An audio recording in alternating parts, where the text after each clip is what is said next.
Giornale Giovanna Felici. Apoio Acessórios e Looks M-Pilau. Inbuilt. Bloco Saúde e Bem-Estar. Um convite. Cibrama. Ótica Noal. Complexo Hospitalar Astrogildo de Azevedo e Unimed Santa Maria.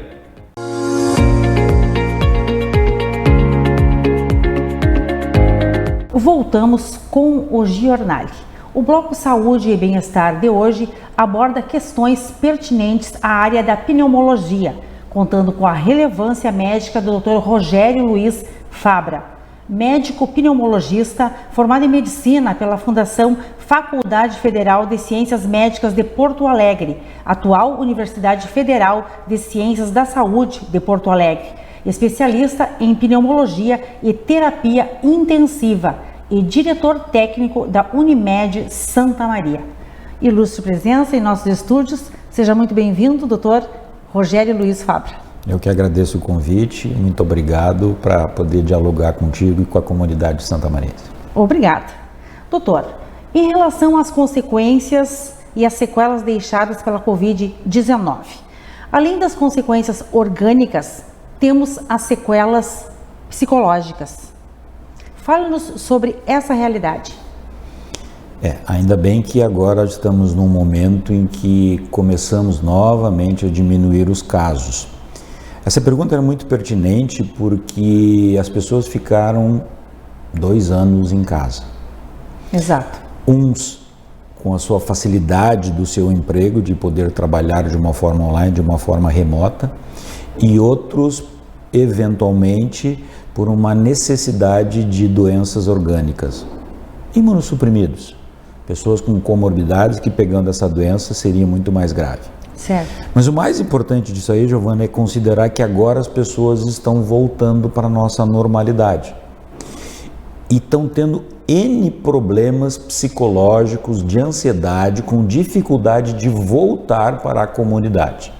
Dificuldade de estar no seu emprego novamente, dificuldade de relacionamento com as pessoas, um medo muito grande, não sabendo voltar para aquelas coisas que elas faziam antes. E isso é uma coisa muito comum em tempos de pandemia, que as pessoas elas somem, vivem dentro só delas, dentro do seu ambiente familiar, às vezes até nem receberam os seus filhos por muito tempo. E estão com dificuldade, e isso está sendo rotina no nosso consultório, sendo a necessidade de encaminhar para profissionais especializados, isso com psicólogos e psiquiatras.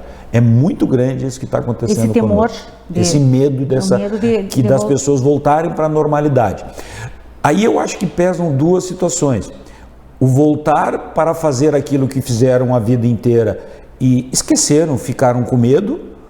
E também voltar para um lugar em que ainda existe um vírus, claro, numa quantidade que ele circula agora tremendamente mais baixa, mas esse vírus ele vai estar no nosso meio, ele não vai terminar, ele vai ficar como os outros que nós temos, como a influenza, como a gripe, e as pessoas continuarão pegando Covid. Não podemos nos enclausurar. Em hipótese nenhuma. Nós vamos passar mal e isso está fazendo com que as pessoas sofrem e tenham necessidade de procurar atendimento psiquiátrico. Ele acaba fazendo parte da nossa vida, né? Infelizmente, né? O vírus é... Em vários países da Europa e também no Reino Unido já está definido não mais como uma pandemia, como uma endemia, ou seja, é assim, sempre estará no nosso meio, nós temos que nos prevenir, já temos a vacina, essa vacina lentamente vai sendo aperfeiçoada e nós vamos viver com ele. E saber administrar as situações. Né? Cada um se preocupando com isso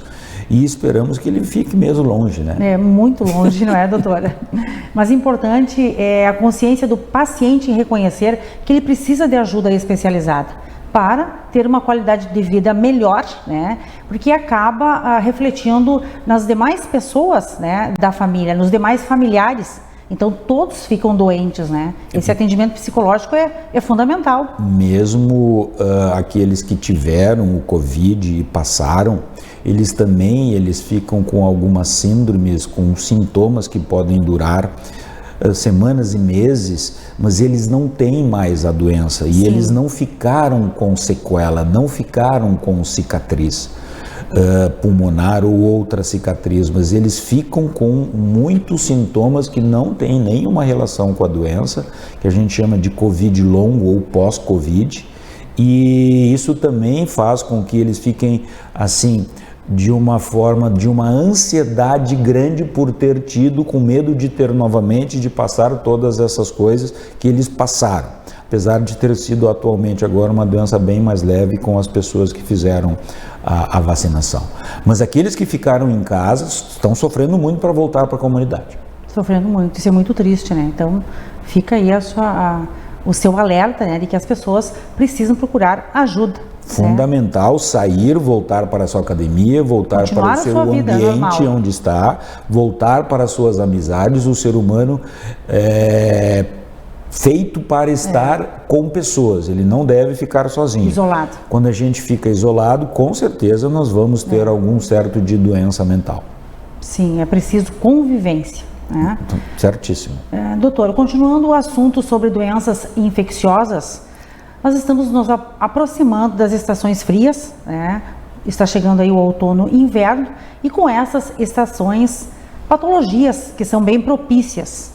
Quais são essas patologias e quais as suas orientações para a população no sentido de prevenção?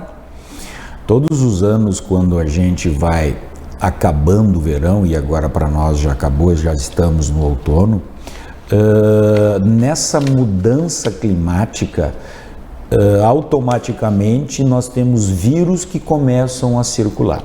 Começam a ter as viroses normais respiratórias, os resfriados, algumas viroses maiores como a gripe, o influenza propriamente dito, e mais um agora, o Covid, que está de uma fase bem decrescente da pandemia aqui no nosso meio.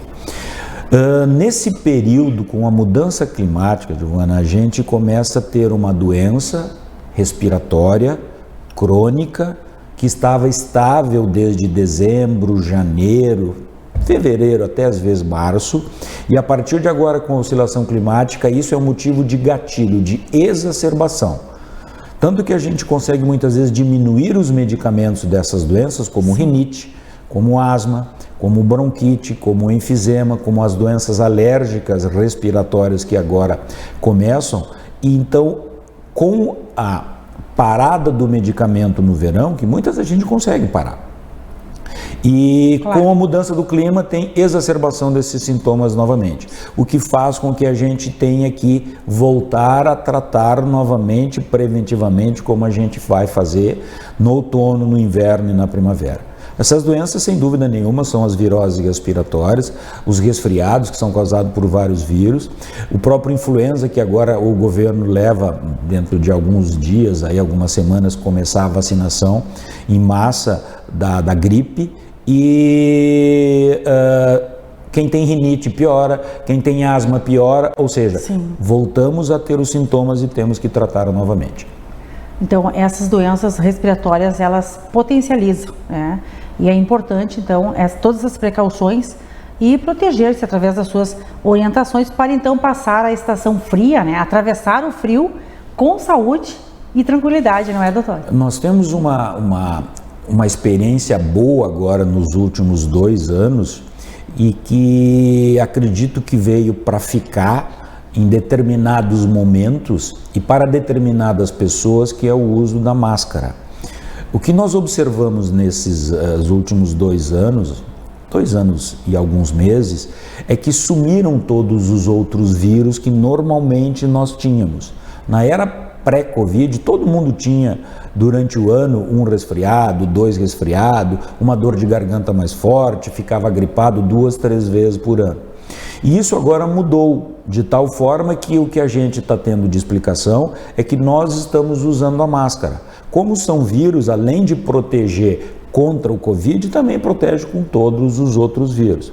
Na verdade, o coronavírus, o grupo, a família dos coronavírus, sempre foram conhecidos por nós e causadores de resfriados.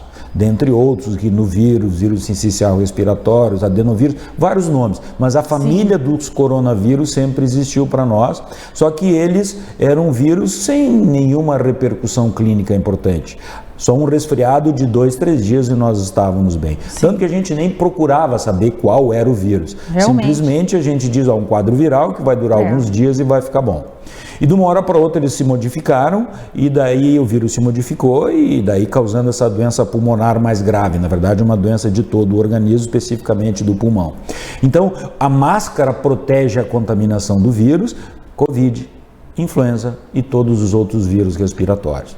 Então, a gente aprendeu muito com isso e o uso de máscaras em ambiente fechado, com muita gente, que já é uma praxe muito grande nos países orientais, eventualmente vai ficar aqui para nós. São bem-vindas as suas observações nesse sentido. E agora vamos falar sobre um assunto também bastante preocupante, que é sobre o tabagismo. Qual a realidade da população em relação ao uso do tabaco, doutor? O Rio Grande do Sul tem uma característica que seria o estado com o maior número de tabagistas que a gente tem no Brasil. Isso são trabalhos feitos, estudos científicos que demonstram que o Rio Grande do Sul está entre os maiores. Isso quer dizer que em torno de 17 a 20% da população gaúcha fuma, e isso é um dos maiores números do Brasil. Então, o índice o maior número de fumantes está no Rio Grande do Sul, no nosso estado. Isso. São os últimos dados que a gente tem. Ora, se a gente fuma em maior quantidade, óbvio que mais adiante a gente vai ter doenças relacionadas ao tabaco. Certamente. Especificamente da área respiratória, nós vamos ter enfisema, nós vamos ter bronquite, que a gente junta isso e chama-se doença broncopulmonar obstrutiva crônica, que é o DPOC. E mais preocupado ainda quando a gente desenvolve um tumor, um câncer de pulmão, Sim. que é uma doença que mesmo com todas as evoluções é uma doença ainda com a mortalidade muito alta. Então o tabaco aqui para o Rio Grande do Sul ainda é muito, muito, muito prevalente. Os gaúchos fumam muito e com isso a gente tem uma doença pulmonar maior. Isso que eu estou falando do pulmão, a gente pode Sim. falar de várias outras áreas relacionadas nisso aí. Em relação ao câncer de pulmão, mas o tabagismo é uma doença, né, e acarreta sérias consequências aí para a saúde. E parar de fumar é uma tarefa bastante complicada, nós sabemos que é bastante difícil, né, mas que certamente o deixar de fumar tem como consequência uma vida muito mais saudável, né, mas é preciso muita consciência, não é, doutor? E muita atitude. O tabagismo é considerado uma doença onde o paciente ele é viciado em nicotina. No cigarro, dentre os vários compostos que se formam com a combustão do fumo, com a queima do fumo, tem nicotina. Nessa nicotina Sim. é que nos vicia propriamente dito, que é um produto neuroativo que vai dentro do nosso cérebro, quando a gente traga, ele simplesmente cai na saliva, cai na boca e ele já vai para o cérebro, absorve muito e nós acabamos ficando viciados. E tem pessoas que se viciam com a nicotina. E como todo drogadito, existe uma dificuldade muito grande. Não existe um tratamento milagroso que a gente todos procuram todos os dias no consultório, que eu já tomei esse remédio e não parei. Quem espera isso não vai conseguir. Medicamento existe, tratamento farmacológico existe, mas ele tem um limite do que ele pode oferecer. Na melhor das hipóteses, aí, entre 30% a 40% de resposta aos que usarem alguns produtos. Nada milagroso, então é muito importante a pessoa estar motivada para parar de fumar. Existe uma terapia cognitiva comportamental que pode ser usado junto, mas é uma doença que precisa um grupo de profissionais para tentar ajudar a supressão disso aí. Além disso, Giovana, depois que a gente consegue parar de fumar, é uma doença que a gente recai, você já deve ter visto isso, eu parei, depois voltei, parei, depois voltei, mas a gente nunca pode desistir, porque a gente consegue e a longo prazo, se nós não pararmos, com certeza a gente vai desenvolver algumas doenças relacionadas ao tabaco. É preciso muita atenção, muita persistência, né, junto desta consciência que estamos falando. E referente às doenças desencadeadas, então, pelo hábito de fumar, especialmente o câncer de pulmão, quais suas considerações em relação a essa grave patologia?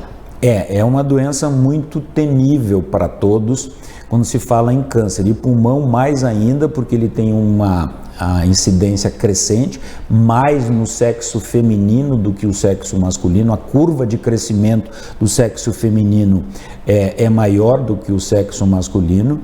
E o câncer de pulmão, a gente tem condições de tratá-lo, a oncologia vem cada vez mais, a ciência vem cada vez mais evoluindo, trazendo novos medicamentos. E existem vários tipos de câncer de pulmão, e alguns que respondem a um tratamento cirúrgico, alguns que respondem a um tratamento de quimioterapia ou outras modalidades novas de tratamento. Mas o mais importante no câncer de pulmão é diagnóstico precoce. Na verdade, vamos ampliar para todo que tipo de tumor. O câncer de pulmão, quando tu descobrir ele precocemente, a gente tem muita chance de curar esse câncer de pulmão. Quando ele já demora para aparecer, daí fica difícil. Tanto que a gente, além de pedir para tentar fazer como o tabagista pare de fumar, usar todas as armas, se a gente não consegue, a gente pede para ele fazer uma avaliação anual com o seu médico, com um exame de imagem do tórax, para ver se está ocorrendo modificações. Isso vai prevenir? Não, mas isso vai detectar precocemente que ele tem uma lesão que ele não teria no ano anterior, e daí com isso a gente conseguir tratá-lo de uma forma até curativa eventualmente. Fumar e esquecer, bom, daí tu é mais propenso. A gente diz que depois de 20 anos de tabagismo, a gente já é propenso para desenvolver um câncer de pulmão. E quanto mais tempo de tabaco, mais a possibilidade existe. Muito bem, doutor. E é extremamente pertinente, né, que se invista em campanhas anti-tabagismo para impedir que jovens comecem a fumar e adultos deixem de fumar. E acredito que na mesma perspectiva, os fumantes se conscientizem para fazer exames periódicos, como você recomendou, que esses exames periódicos, eles detectam precocemente. Exato. Isso que você falou a respeito dos jovens, tem um crescente do tabagismo em jovens novamente, não só aqui, como principalmente na Europa.